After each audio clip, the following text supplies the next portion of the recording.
Si tu souhaites me soutenir, n'hésite pas à t'abonner à la chaîne. Tu peux aussi activer la petite cloche, comme ça tu auras accès à toutes mes vidéos. Tu peux aussi me rejoindre sur Twitter et suivre quotidiennement mes analyses techniques. Je te mets tous les liens en description. Bonjour à tous, très content de te retrouver aujourd'hui pour une nouvelle vidéo qui va concerner Ethereum. Alors dans cette vidéo, on va se poser plusieurs questions. Est-ce que c'est intéressant de l'acheter aujourd'hui? Est-ce qu'il faut le vendre? Est-ce qu'il faut le holder? Et à quoi on peut s'attendre dans les prochains mois, dans les prochaines semaines, ok? Donc on va tenter de répondre tout ça à travers de l'analyse technique, mais de l'analyse fondamentale. On va regarder les niveaux, les supports, les structures. Et on va commencer ça de suite. Donc déjà tout de suite, est-ce qu'Ether est bull, est-ce qu'il est bear, etc. Alors pour le moment, on est toujours sur une phase de correction, d'accord? On a eu quelque chose d'un petit peu excessif ici, on le voit ici avec ces bougies rouges qui nous montrent qu'on est retourné dans des zones particulièrement surachetées ici. Donc c'est souvent des zones dans lesquelles les investisseurs prennent des profits, d'accord? Est-ce que le cycle sur Ether est terminé? Je ne crois pas, ok? Un cycle se termine lorsqu'on vient sèchement break des ATH, comme on l'avait fait ici en 2018. On voit que le rallye a duré encore pas mal de temps. Ici, pour le moment, on n'est toujours pas revenu chercher l'ATH. Donc, on est toujours dans des phases en fait d'accumulation sur Ether, ok, d'accord? Deuxièmement, il faut se dire que les meilleurs targets pour recharger sur Ether sont les zones qui sont extrêmement survendues, tu vois. Donc, ça va être les zones qui sont sous les 30 sur le RSI. Tu vois, tu en avais vu une ici, là, je vais te la noter ici, et c'était vraiment le bottom sur Ether, d'accord? On en avait également eu une autre ici, et c'était également le bottom sur Ether. Donc pour le moment, on est dans une phase de correction. Peut-être que le marché nous offrira un dernier point DCA, donc weekly, hein. Donc là, sur les points DCA weekly, on pose sa maison, hein. Enfin c'est une expression, mais c'est vraiment les meilleurs points que le marché va t'offrir. Tu vois que la dernière fois que c'était arrivé, c'était en juillet 2022, donc c'est pas des occasions qui se présentent tous les jours, d'accord? En termes de structure, donc ce qu'on va regarder, on va prendre le bottom ici, on va aller voir un petit peu. Donc Ether, si tu veux, les zones DCA, les zones extrêmement intéressantes sont des zones de Fibonacci 78,6, 61,8. Donc là, je vais te les noter. Je te dis pas que le marché va retourner dessus, mais je veux dire que si le marché nous offre un prix dans cette zone, ce sera probablement la meilleure entrée possible. Non seulement on sera dans cette zone RSI sous les 30, mais en plus de ça, on sera retourné chercher des structures qui sont extrêmement importantes, d'accord? Donc c'était le Wyckoff de ce W là. Donc j'ai tracé le W, hop, donc je vais prendre mon petit truc. Donc le W est ici, d'accord? Okay. Donc les Wyckoff sont des niveaux de support extrêmement importants dans des cycles haussiers, d'accord? On revient très souvent les chercher, d'accord? On est revenu le chercher sur cette mèche. Alors, est-ce que le corps va venir toucher ces niveaux-là? C'est pas sûr, ok? Franchement, on est venu chercher énormément d'intérêt là-bas-dessous. On a fumé énormément de traders à levier. Donc, honnêtement, ici, on a quand même purgé le marché. Personnellement, moi, je m'attends maintenant à une phase de consolidation qui va durer probablement au moins des semaines. Je ne sais pas si elles se feront, je ne sais pas si la correction se fera dans cette zone-là. Moi, je l'envisage plutôt sur les niveaux actuels, autour de ces chandelles ici, là, de ces corps de chandelles, parce qu'ici, on a du volume qui est exécuté. On le voit avec cette mèche qui a été ravalée. Sur Ether, je ne m'attends pas forcément à une reprise haussière forte avec un momentum très fort là dans les prochains jours. Je pense qu'on va digérer cette consolidation correction et je pense qu'on va vraiment poser des grosses structures en weekly dans ces zones-là. Donc, va falloir probablement attendre peut-être octobre, peut-être novembre, voire décembre pour revoir vraiment quelque chose de très haussier avec des structures. Ce qu'il faut savoir, c'est que pour retourner une structure de cette taille-là, c'est-à-dire qu'on a vraiment eu un M-top ici sur de grandes UT, donc là on est sur du weekly, il nous faudra la même structure. Il nous faudra la même structure en weekly pour reprendre du momentum. Ok, on ne va pas revenir chercher l'ATH comme ça. Donc, vous avez le temps. Si vous êtes en DCA, vous aurez le temps sur Ethereum. Et puis, on va ensuite répondre à la deuxième question. Est-ce que c'est vraiment intéressant du coup d'acheter de l'Ether? Ok. Donc là, on va passer sur une autre charte. Et là, je vais te montrer un petit peu ce qui se passe ici. Je l'ai posté sur Twitter et je vais te l'expliquer en fait ici, d'accord? Donc, ici, c'est Ether contre BTC. Autrement dit, quand tes charts est croissante, ça veut dire que Ether est beaucoup plus fort contre Bitcoin, ok? On pourrait presque parler de phase d'alt season, si on veut, d'accord? C'est vraiment une phase où les alts sont plus fortes, en règle générale, mais là, pour le coup, on parle d'Ether, c'est seulement Ether, d'accord? Sois à peu près sûr qu'on aura cette phase-là aussi sur ce cycle, elle sera courte, mais on l'aura, hein, d'accord? Il y a de grandes chances qu'on l'ait aussi. Pourquoi?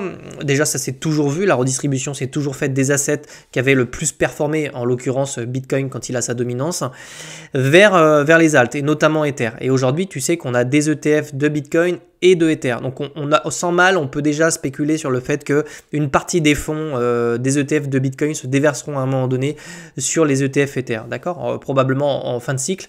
Et d'ailleurs, dans mes vidéos sur YouTube, tu sais que c'est souvent un signe de top quand on a ce déversement qui se fait de l'un vers l'autre. Aujourd'hui, on a les ETF, je pense que ça se ferait à travers ça. Là, ici, tu as la charte en 2018 et c'est pour te montrer, en fait, pour prendre du recul sur ce qui se passe. En 2018, on a connu à peu près les mêmes structures. Ce qu'il faut savoir quand tu traces tes zones Fibo, là, tu vois, c'est que sur la dominance, quand on est revenu chercher ces zones de Fibo, là, donc c'est les mêmes que je t'ai montré juste avant sur le prix, donc je vais te la tracer, tu vois qu'on a trouvé un bottom sur Ether ici, avec... C'est aussi le sens de ma vidéo. Quand on a des M-top comme ça qui retournent le marché, on a également la même chose de l'autre côté. C'est-à-dire on a des W pour retourner la tendance. Ok. Donc ici, on les a. On les a également sur la dominance. Donc aujourd'hui, tu vois, c'est trop prématuré de te dire, bon, Ether, on va tout de suite rechercher des ATH et tout. Non, on va devoir poser on va devoir poser le bottom sur la dominance et on va devoir poser des structures. Et crois-moi que quand on aura ces structures-là, je serai le premier pour te dire, bon, bah ici, il y a clairement des signaux. On est en train de clairement retourner cette tendance. Non seulement on l'a retourné quand on est venu retourner cette dynamique-là, mais en plus, on pose un W derrière et on vient chercher un ATH. Ok. Pour le moment, je vais te dire où on est, en fait. Pour l'instant, sur Ether, on est là, à peu près. En gros, si on devait se situer sur le cycle, on est en train de rentrer dans cette fameuse zone. Donc, tu vois, elle peut être plus courte. Elle peut être plus courte que ça. Elle peut être plus longue. Mais on est en train de rentrer dans cette zone-là, donc c'est absolument pas le moment de vendre ces Ethers. On est d'accord. On ne vend pas ces Ethers dans des zones de prix comme celle-ci. Sur son prix actuel et dans ces zones-là. Hein, on est d'accord, ok. Ça, c'est clair. On ne vend pas son Ether sur des zones de prix actuelles. Donc là, tu vois, je te la mets.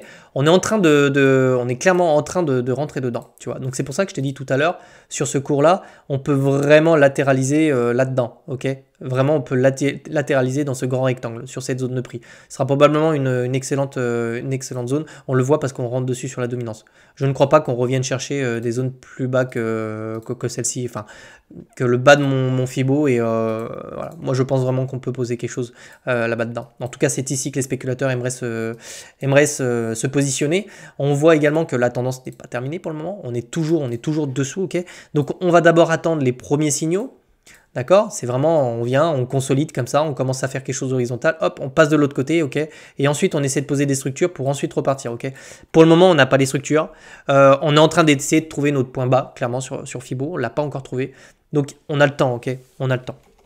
Ça va aussi dans le sens de mon analyse technique qui me dit, on va avoir un run de BTC, quand BTC va faire son run solo, on va probablement avoir des alts qui vont commencer à latéraliser, essayer de reprendre du momentum. Et quand Bitcoin va trouver son sommet, là, on aura les alts qui vont partir. Okay, c'est toujours, ça s'est souvent produit comme ça. Et il y a de grandes chances que ça se produise également comme ça. En tout cas, c'est le scénario que j'ai en tête. Donc, pour le moment, évidemment, on ne vend pas son Ether. Est-ce que c'est le moment de te positionner? Tout dépend de tes convictions. Idéalement, quand on veut vraiment spéculer sur le court terme, on vient acheter les patterns qui sont comme celle-ci. Hein. C'est-à-dire, on attend la cassure, on se positionne sur le pullback ici et ensuite on profite du mouvement. Donc, bon, si tu es un investisseur long terme et tu veux pas te positionner sur des structures et tout, cette zone de prix, donc sur la dominance et sur le prix que je t'ai montré, sera probablement une bonne localisation. Sinon, tu peux simplement te positionner sur BTC et t'attends les confirmations sur Ether pour te positionner dessus. Okay. Sinon, tu achètes de l'Ether, tu mets en stacking et tu profites des 4%. Okay.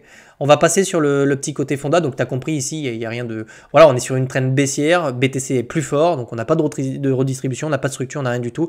Mais on est en train de chercher le bottom. D'accord, ok. Également à souligner qu'on a des informations ici, je vais quand même te les montrer. Je vais virer ça. On commence à avoir, en fait, si tu veux, comme des divergences qui sont haussières là.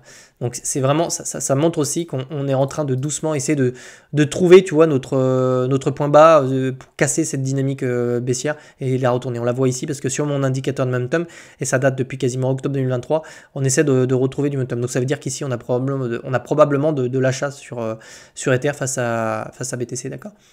Petit point fonda. On commence à retrouver un petit peu d'inflow, c'est très timide. Ce que je te dis, en fait, il va vraiment falloir attendre pour avoir des confirmations. Sur Ether, ça reste quand même très très timide. Le problème, c'est qu'on a toujours Grayscale qui exerce une pression vendeuse extrême, je te dirais vraiment extrême, puisqu'il possède quasiment 70% des tokens, des tokens qui sont distribués sur les ETF, c'est énorme. Ça représente une part énorme. Donc eux, ils vont nous vendre ça et ça va exercer une pression vendeuse encore un petit moment, d'accord. d'accord?